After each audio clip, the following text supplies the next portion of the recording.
Bismillahirrahmanirrahim. Assalamualaikum warahmatullahi wabarakatuh. Innal hamdalillah nahmaduhu wa nasta'inu wa nastaghfiruh wa na'udzu billahi min syururi anfusina wa min sayyiati a'malina. May yahdihillahu fala mudilla lahu wa may yudlil fala hadiya lahu. Asyhadu an la ilaha illallah wa asyhadu anna Muhammadar Rasulullah. Allahumma shalli wa sallim ala sayyidina Muhammadin wa ala alihi wa sahbihi ajmain. Amma ba'd. Marilah kita sama-sama memanjatkan puji syukur kehadirat Allah Subhanahu wa taala oleh karena masih kita diberi nikmat, yakni iman dan nikmat Islam, dan yang paling penting adalah nikmat kita berada di dalam bulan suci Ramadan. Selawat dan salam dan semoga senantiasa tercurahkan kepada junjungan Nabi besar kita Muhammad sallallahu alaihi wasallam sebagai suri teladan rahmatan lil alamin, dan begitu pula kepada para keluarga, sahabat dan serta para pengikut-pengikutnya yang senantiasa menjalankan sunnah-sunnahnya.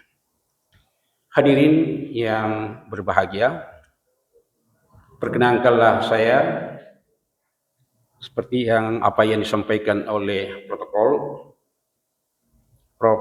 Galib baru saja memberikan informasi beliau tidak bisa tepat waktu hadir karena jaraknya dan ada unsur yang sangat mendesak, sehingga mungkin pada kesempatan ini kita isi dengan ceramah kita yang berlanjut pada subuh kedua.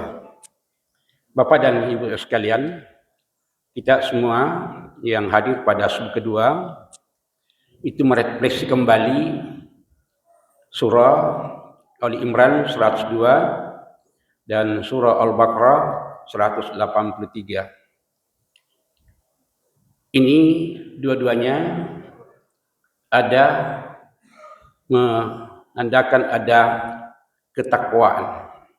Kami sudah menjelaskan takwa di dalam surah Ali Imran berbeda dengan takwa yang ada di dalam surah Al-Baqarah 183. Intinya adalah, kaitannya adalah, kalau di dalam surah Ali Imran tentu lebih spesifik mencarikan tujuan dari ketakwaan, dan sementara di dalam surah Al-Baqarah itu adalah metode pencapaian ketakwaan atau sarana.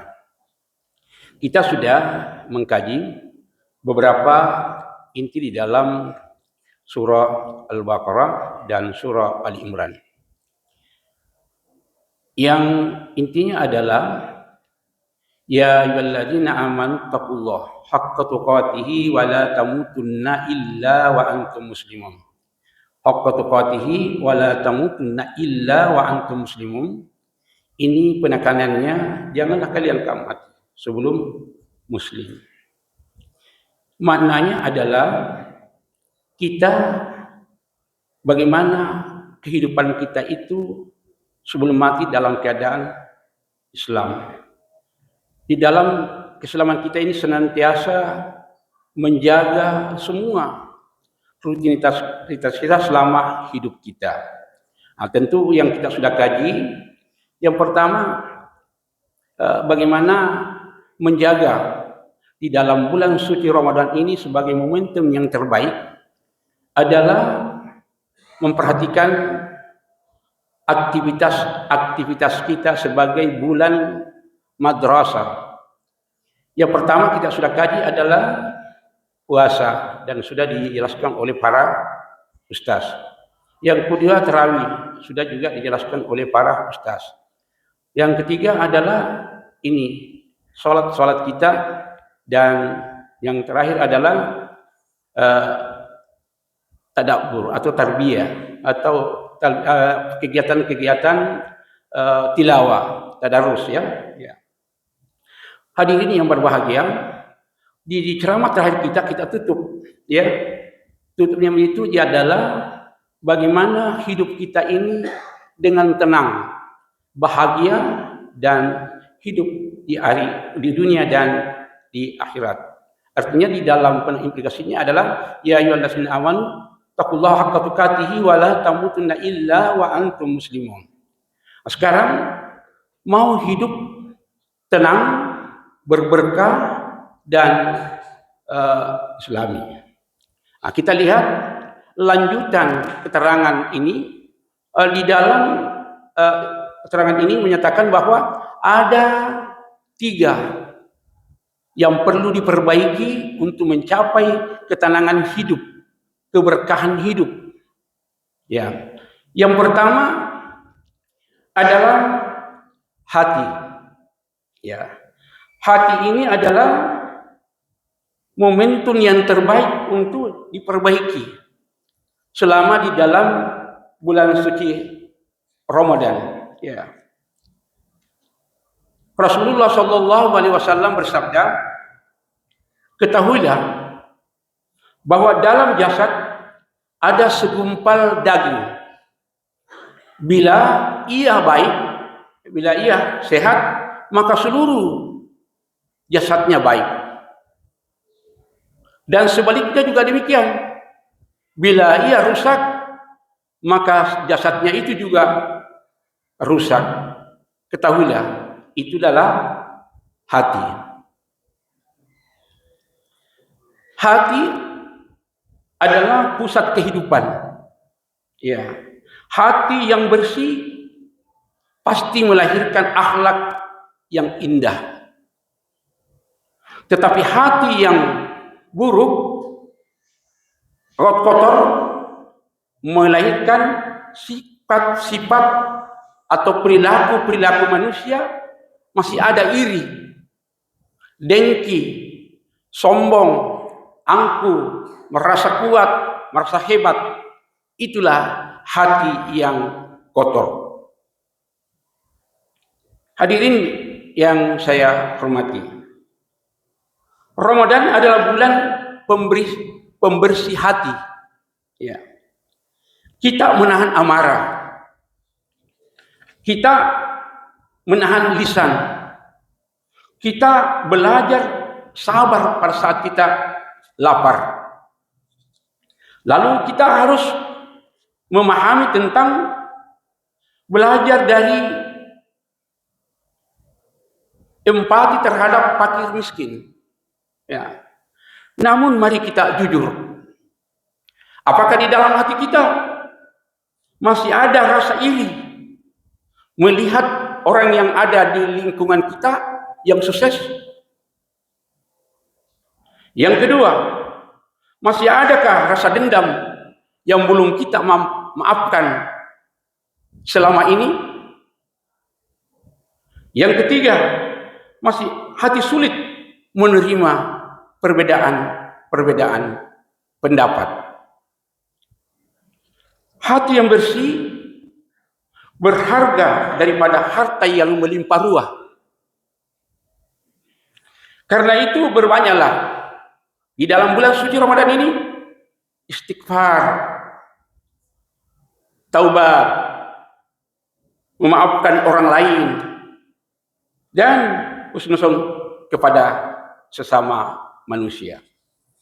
Ya. Selain memperbaiki hati supaya kita hidup tenang, bahagia, adalah perbaiki keikhlasan kita. Ya. Setelah diperbaiki, ya, Allah telah memberikan informasi kepada kita, menekankan bahwa pada hari mereka tidak diperkenankanlah kembali kecuali untuk menyembah kepada Allah dengan ikhlas. Ya, seperti yang dijelaskan di dalam Quran surah Al-Bayyinah ayat 5. Kemudian lanjut Rasulullah bersabda, ya, sesungguhnya setiap amal bergantung pada niatnya. Inna ma'lum bin niat. Hadis ini disampaikan atau diriwayatkan oleh Bukhari dan Muslim. Hadirin sekalian, amal besar dan amal kecil di sisi Allah itu berbeda dengan kita. Amal yang besar dengan ikhlas, ya, kadang berbeda dengan penilaian manusia. Bisa amal besar pandangan kita, tapi di sisi lain Allah melihat kecil. Yang sebaliknya, amal yang kecil tapi ikhlas dinilai besar oleh Allah Subhanahu wa taala. Di bulan suci Ramadan, ya, seperti katakan tadi, berpuasa, bersedekah, bertadarus. Bertadarus tentu memperbanyak tilawah. Kita sudah memberikan informasi di bulan di hari kedua. Tilawah berapa tingkatannya? Ada tilawah, ya, wa tartil Qur'ana tartila, lisan memperbaiki perbacaan dengan tartil, memperbaiki mat bacaan, pendek panjangnya, ya, mengetahui tentang kaidah-kaidah tajwid, nun sukun dan tanwin, ya, mana hukum-hukum huruf-huruf hijaiyah yang masuk kelompok-kelompok, ya, katakanlah iqlab, idgham bigunna, ya, ithar dan iqlab. Semua ini harus tahu karena ini penentu di dalam sholat. Ya, kalau ini tidak dibaca dengan berdasarkan kaidah-kaidah tajwid, maka mungkin kita baca sampai 3 kali khatam Al-Quran, tapi tidak sampai karena lain yang diucap, lain yang diinginkan oleh Al-Quran. Makanya kita harus belajar. Belajar itu adalah hukumnya fardu kifayah. Ya, kalau pintar ya alhamdulillah, kalau tidak, tapi bila kita belajar, insya Allah masuk di dalam kelompok orang ahli Quran dan kita akan mendapat syafaatnya. Ya. Yang berikutnya, mengapa ikhlas itu sifatnya abstrak? Tanda-tanda yang ikhlas itu adalah tetap beramal walaupun tidak dipuji. Ya. Tetap dia melawan walaupun tidak lihat. Ya. Tetap dia beramal sekalipun itu tidak dihargai. Ya. Jadi kalau ada yang membesarkan hati, menyombongkan diri ke depan, itu tanda bahwa orang itu tidak ikhlas. Puasanya sampai tapi amalannya tidak didapat. Ya. Lalu yang ketiga, ini yang diperbaiki, yaitu sholat. Seperti yang kita katakan tadi, ya, karena di dalam Al-Quran surah Al-Ankabut 45, ya, sesungguhnya sholat itu mencegah dari perbuatan keji dan munkar.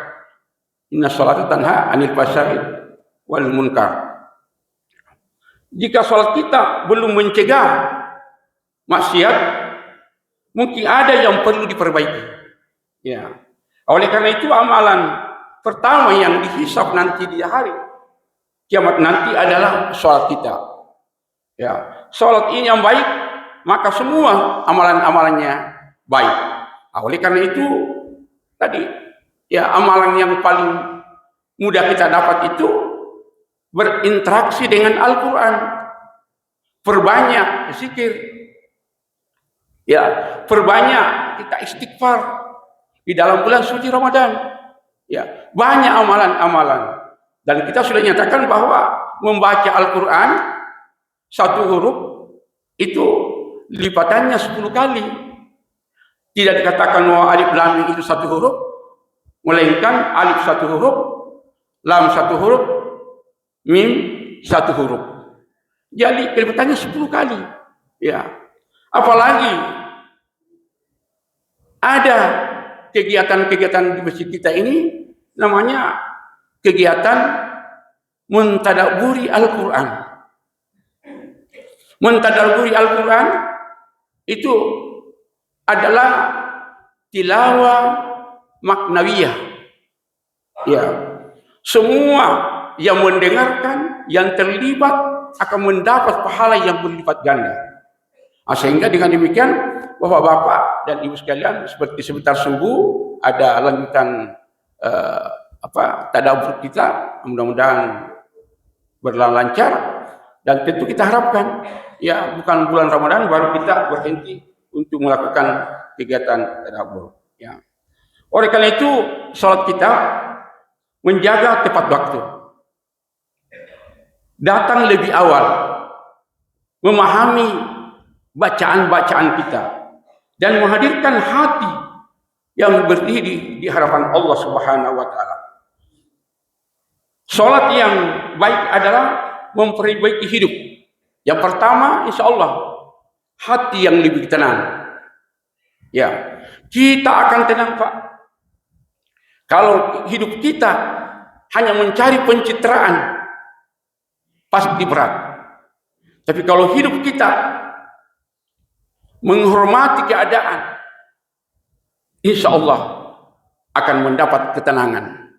Ya, memang ada masanya kita dihargai, memang masanya kita biasa dihormati, kedudukan, jabatan, ya, kita sibuk,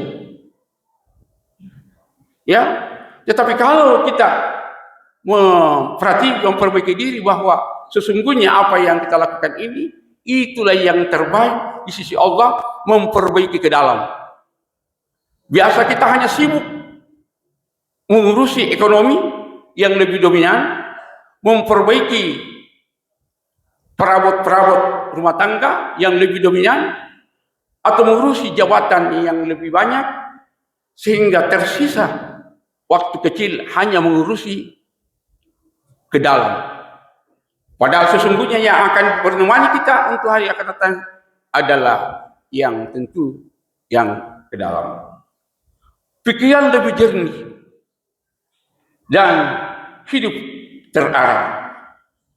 Hadirin yang dimuliakan oleh Allah Subhanahu wa Ta'ala, Ramadan tidak lama lagi dan segera akan pergi. Jangan biarkan berlalu tanpa ada perubahan. Jadi kita mengintrospeksi diri,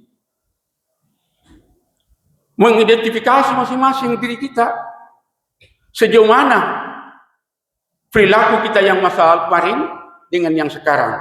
Adakah perubahan? Ya.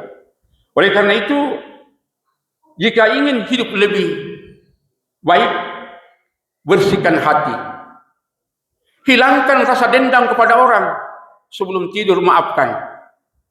Yang kedua, luruskan ikhlas kita. Keikhlasan kita itu hanya kepada Allah. Kita berinfak di masjid, bila ada kesalahan dari panitia tidak menyebut namanya. Kalau masih ada rasa bahwa panitia, kenapa semestinya tidak diumumkan nama saya, itu perlu kita revisi secara administrasi. Tetapi jangan dijadikan utama, karena sesungguhnya orang yang lurus dan ikhlas itu melepaskan sesungguhnya kepada panitia, dan panitia yang bertanggung jawab kepada Allah Subhanahu wa Ta'ala. Perbaiki salat kita. Kemudian mulailah dari dalam. Perbaiki dari dalam. Insya Allah semua akan baik yang sifatnya yang dari luar. Semoga Allah membersihkan hati kita, menguatkan keikhlasan kita, dan menjadikan kita semua ini hamba-hamba yang menjaga salat sampai khusyuk. Subhanakallahumma bihamdik, asyhadu an la ilaha illa anta, astaghfiruka wa atubu ilaik. Assalamualaikum warahmatullahi wabarakatuh.